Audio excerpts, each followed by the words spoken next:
ঘটনার সূত্রপাত হয়েছিল শুক্রবার রাতে। কাস্টমস অফিসারের সঙ্গে অটো চালকের সামান্য বচসা হয়। আর সেই সামান্য বচসা কোথায় পৌঁছলো?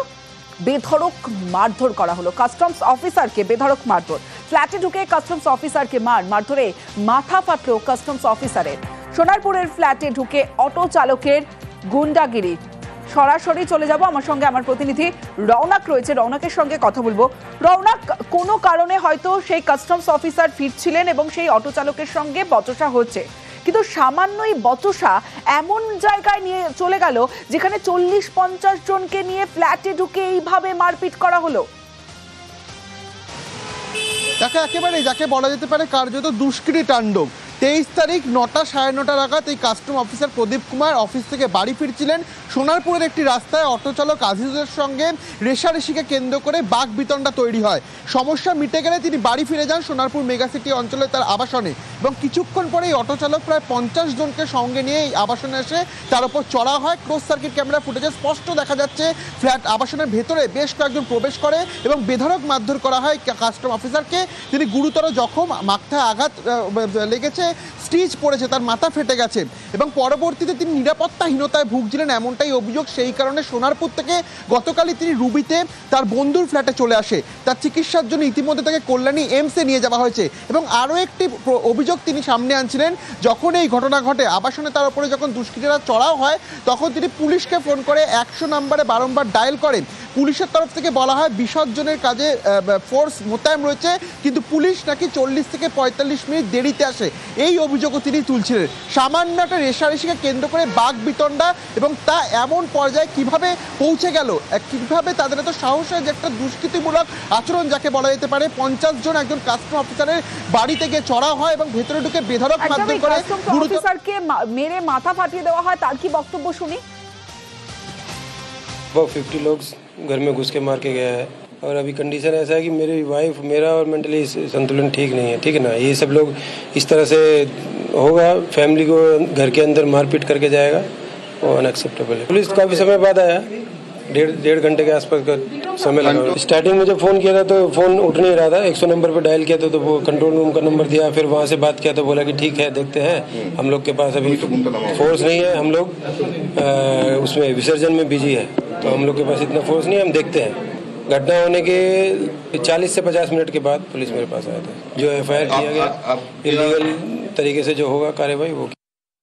আবাসনের মধ্যে নিরাপত্তার বলয়ে তো তারা বসবাস করেন, কিন্তু সে জায়গায় যদি সেই নিরাপত্তার বলয় ভেঙে কেউ জোর করে ঢুকে পড়ে এরকম মারধর করে, খারাপ বিষয়। এবং আমার মনে হয় যে বা যারা এই অন্যায়টা করেছে অবশ্যই প্রশাসন তাদের চিহ্নিত করে দৃষ্টান্তমূলক শাস্তি দেবে। আমি যতটা শুনেছি যে এই অফিসারের সঙ্গে কোনো এক অটো ড্রাইভারের রাস্তায় সাইড দেওয়া দিয়ে নিয়ে মনে হয় কোনো বচসা হয় এবং সেখান থেকে হাতাহাতি হয়।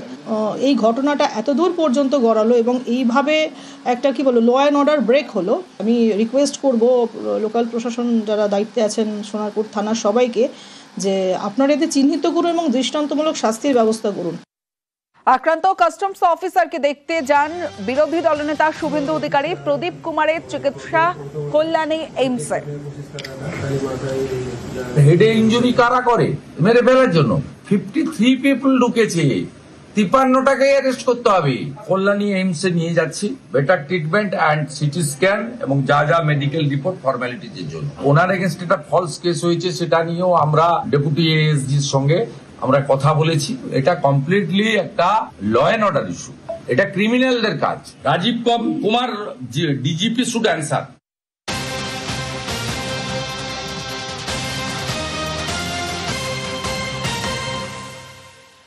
কাস্টমস অফিসারকে পিটিয়েও জামিন। সোনারপুরের ঘটনায় প্রশ্নে পুলিশের তদন্ত, তথ্য প্রমাণের অভাবে জামিনে মুক্ত ধৃতরা।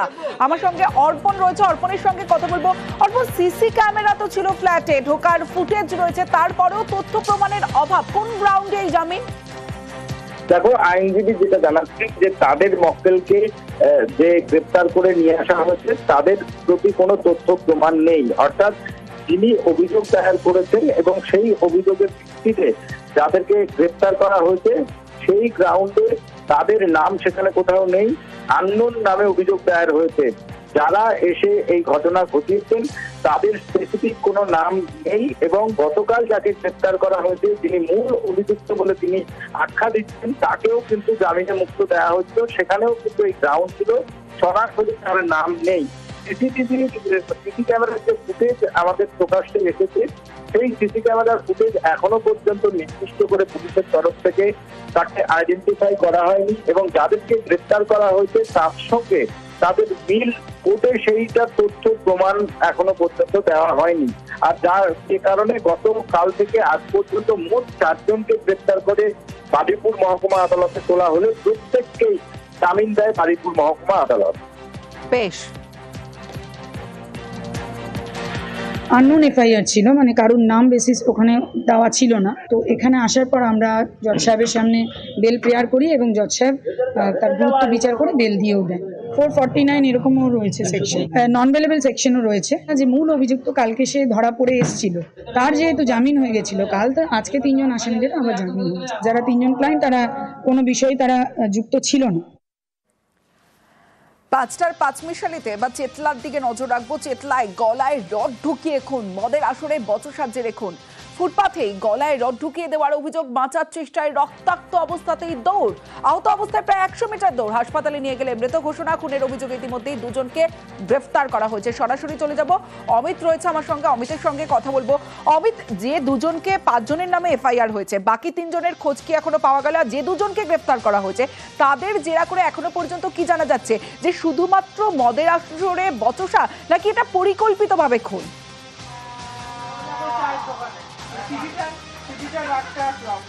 দেখো, যে 2 জনকে গ্রেপ্তার করা হয়েছে, একজন সুরজিৎ, অন্যজন তাপস, 2 জনকে 8 নভেম্বর পর্যন্ত পুলিশ হেফাজতের নির্দেশ দিয়েছে আলিপুর আদালত। এবং এই খুনের ঘটনা, অর্থাৎ অশোক পাসওয়ান খুনের ঘটনায় এই সুরজিৎ এবং তাপস সরাসরি যুক্ত, এমনটা দাবি করা হচ্ছে কলকাতা পুলিশের তরফে বা তদন্তকারী আধিকারিকদের তরফে। হঠাৎ করে কেন খুনের ঘটনা, মদের আসরে এমন কি ঘটেছিল যে বচসা বা হাতাহাতি সেটা খুনের পর্যায়ে পৌঁছলো? সেক্ষেত্রে পুলিশ সূত্র থেকে যেটা জানা যাচ্ছে, বা 2 জনকে ইতিমধ্যে গ্রেপ্তার করা হয়েছে, 5 জনের নামে এফআইআর হয়েছে, 2 জনের নামে এফআইআর হয়েছিল। সেখানে তদন্ত করতে গিয়ে তদন্তকারী আধিকারিকদের কাছে যে বিষয়টি সামনে আসছে, কালী পুজোর সন্ধ্যা থেকেই অশোক পাসওয়ানের সাথে এই সুরজিৎ, তাপস, এদের কিন্তু ঝামেলার সূত্রপাত। কি নিয়ে ঝামেলা? যে জায়গাতে অশোকের দেহ পাওয়া যায়, বা যে জায়গায় তার গলায় রডবিদ্ধ অবস্থায় সে পড়ে যায়, পাশেই ছিল একটি পুজো মণ্ডপ।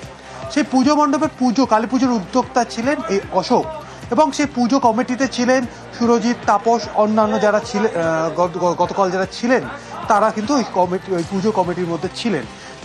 যেটা পুলিশ সূত্র থেকে যেটা দাবি করা হচ্ছে, যে কালী পুজোর সন্ধেবেলা এই তাপস এবং সুরজিৎ এরা অশোককে ধরে যে কালী পুজোর যে চাঁদা উঠেছিল সমস্ত টাকার হিসেব নাকি চান তারা, এবং টাকা পয়সা নিয়ে, অর্থাৎ যে চাঁদা উঠেছিল চাঁদার হিসেব নিকেশ নিয়েই কিন্তু ঝামেলার সূত্রপাত হয়েছে কালী পুজোর সন্ধ্যে থেকে।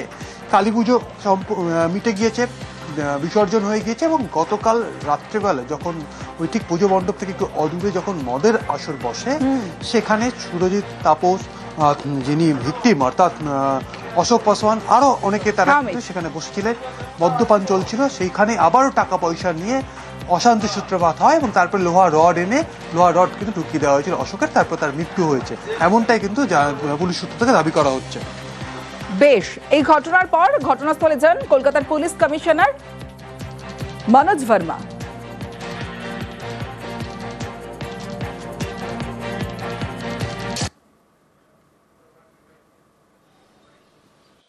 আমরা বুঝতে পারিনি, ডাক্তার ওয়াশ করছে, তখন এখানটায় দেখছি ছুরির দাগ রয়েছে, ফাটিয়ে দিয়েছে এখানটায়, মামাকে মেরে। কে মারলো আমরা কেউ বুঝতে পারছি না। আমার মামার সাথে কারোর সাথে ঝগড়া ছিল না, এখানে পুজোও করেছে, কালকের বিসর্জনে দিয়েছে, আমার ভাইপোর জন্মদিন হয়েছে, কেক খেয়েছে, আজকেরও এসছে, মার্ডার হচ্ছে। এটা প্লিজ আপনারা সবাই মিলে রিকোয়েস্ট করছি, এটা ইনভেস্টিগেট করুন।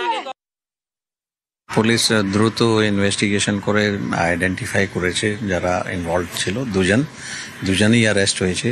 ওয়েপন অফ অফেন্স যেটা আছে সেটা পাওয়া গেছে। এছাড়াও পুলিশ খুব ইম্পর্ট্যান্ট এভিডেন্স ওখান থেকে পেয়েছে, এক্স্যাক্ট কি কারণে মার্ডার হয়েছে সেটা তদন্ত করে দেখছে, যেহেতু প্রিলিমিনারি স্টেজে আছে। মোর দ্যান সাফিসিয়েন্ট এভিডেন্স আছে, যেখান থেকে পরিষ্কার বোঝা যাচ্ছে এই দুজনই ইনভলভ আছে।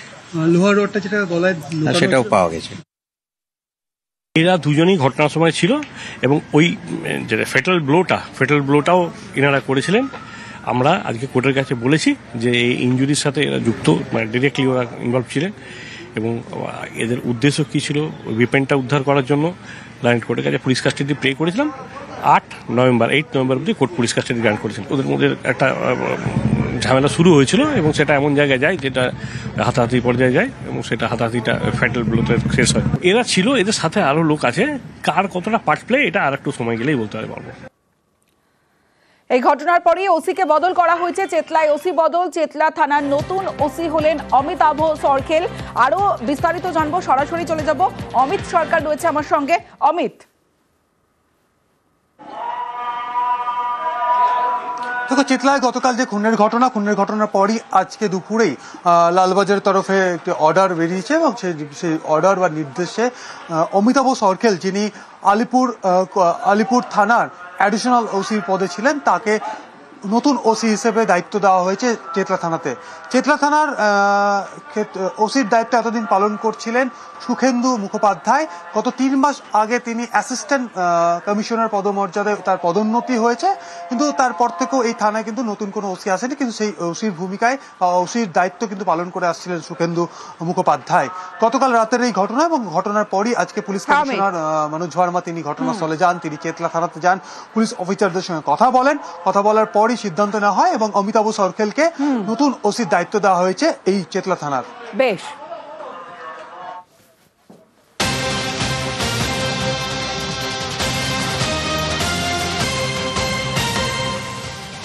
পাঁচটার 5 মিনিট এবার আবহাওয়ার খবরের দিকে নজর রাখতে হবে। ঘূর্ণিঝড়ের সরাসরি প্রভাব নেই বাংলায়। ঘূর্ণিঝড় মন্থার প্রভাবে রাজ্যে বিক্ষিপ্ত বৃষ্টি হতে পারে। আরো বিস্তারিত আপডেট দেবে বিশ্বজিৎ শাহ, কথা বলবো তার সঙ্গে। বুধ ও বৃহস্পতিবার কলকাতা ও লাগোয়া এলাকায় বৃষ্টি, মঙ্গলবার থেকে উপকূলের জেলাগুলিতে বৃষ্টি, ভারী বৃষ্টি দক্ষিণ 24 পরগনা, পশ্চিম মেদিনীপুরে। বুধবার দক্ষিণ 24 পরগনা, 2 মেদিনীপুর, ঝাড়গ্রামে বৃষ্টি। বৃহস্পতি থেকে শনি উত্তরের জেলাগুলিতে বৃষ্টি। তবে ঘূর্ণিঝড়ের সরাসরি প্রভাব নেই বাংলায়। মূলত উপকূলের জেলাগুলিতে অনেক জায়গাতেই হালকা থেকে মাঝারি বৃষ্টিপাত, বাকি জেলাগুলিতে 1-2 জায়গায় হালকা থেকে মাঝারি বৃষ্টিপাত হতে পারে। ভারী বৃষ্টিপাতেরও সতর্কতা দেওয়া হয়েছে দক্ষিণ 24 পরগনা এবং পূর্ব মেদিনীপুর জেলায়। পরে 29 তারিখে বৃষ্টিপাতের পরিমাণ আমাদের পশ্চিমবঙ্গের জেলাগুলিতে কিছুটা বাড়ার সম্ভাবনা রয়েছে। ভারী বৃষ্টিপাতের সম্ভাবনা রয়েছে উত্তর দক্ষিণ 24 পরগনা, পূর্ব পশ্চিম মেদিনীপুর, হাওড়া এবং ঝাড়গ্রাম জেলাতে।